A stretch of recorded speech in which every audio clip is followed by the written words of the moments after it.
সন্দীপন দা, আমাদের টিভি চ্যানেলের তরফে আপনাকে শুভেচ্ছা জানানো হলো এবং আপনাকে যেটা প্রশ্ন করা সেটা হচ্ছে জল জমা, গোষ্ঠীদ্বন্দ্ব, এগুলো একাধিক সমস্যা রয়েছে। আপনার কাছে এখন চ্যালেঞ্জ কি?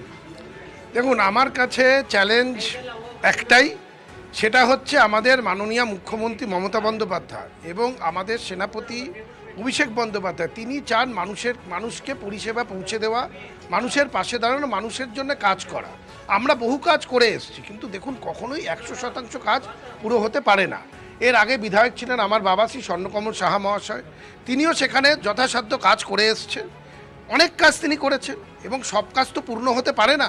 আমিও এবার চেষ্টা করব যেই কাজগুলো অসম্পূর্ণ রয়ে গেছে সেগুলোকে পূর্ণ করার এবং মানুষের পাশে দাঁড়িয়ে মানুষের সাথে থেকে যথাসম্ভব যাতে এন্টালি বিধানসভা কেন্দ্রের মানুষ আরও ভালোভাবে থাকতে পারে সেই চেষ্টা আমি করে যাব। সায়ন্ত, বাবার কাছ সন্দীপন দা, থেকে কোন কোন পরামর্শ পাচ্ছেন এখনো পর্যন্ত সেটা যদি একবার জানতে চাও।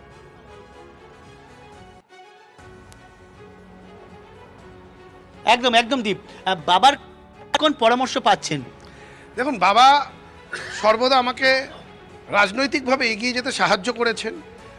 যখন কোনো ক্রিটিক্যাল মোমেন্টে তিনি আমাকে সেখানে অ্যাডভাইস দিয়ে হেল্প করেছেন, সেটা তো থাকবেই।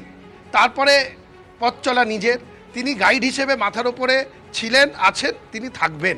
তারপরে নিজেকে এগিয়ে যেতে হবে। আমাদেরকে এই সুযোগ আজকে দল দিয়েছে, মাননীয় মমতা বন্দ্যোপাধ্যায় দিয়েছে, মাননীয় অভিষেক বন্দ্যোপাধ্যায় দিয়েছে, আমি তাদের প্রতি চিরকৃতজ্ঞ। সন্দীপন সাহা কি জানতেন প্রার্থী হবেন এন্টালিতে?